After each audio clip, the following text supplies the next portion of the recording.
జ్ఞానగంగాధరుడు.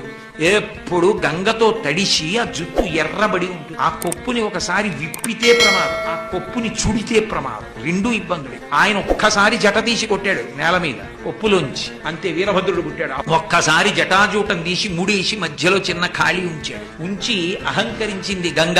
ఆ పడుతున్న గంగని గమనించాడు. అహంకారంతో వస్తోంది, పడు నీ సంగతి చూస్తానన్నాడు. సంవత్సరముల పాటు పడుతూనే చుక్క నీరు కింద పడ కట్టేశాడు జటాజూటం. అలా కట్టేస్తే రావణాసురుడు దాన్ని దర్శనం చేశాడు. జటాటవీగలజ్జల ప్రవాహ పావిత స్థలే గళేవలం జలంబితం భుజంగతుంగమాలికం ఢమఢమఢమఢమన్నినాదమడ్డవయం చకార చండ తండవం తనోతున శివ శివం జటాకటాహ సంభ్రమ భ్రమాన్నిలింప నిర్జరి విలోల వీచి వల్లరి విరాజమానముద్ధని అని ఆయన తాండవం చేస్తున్నప్పుడు బిందె పెట్టుకుని తిరిగితే నీళ్లు ఎలా తిరుగుతాయో జటాజూటంలో నీళ్లు అలా తిరుగుతూ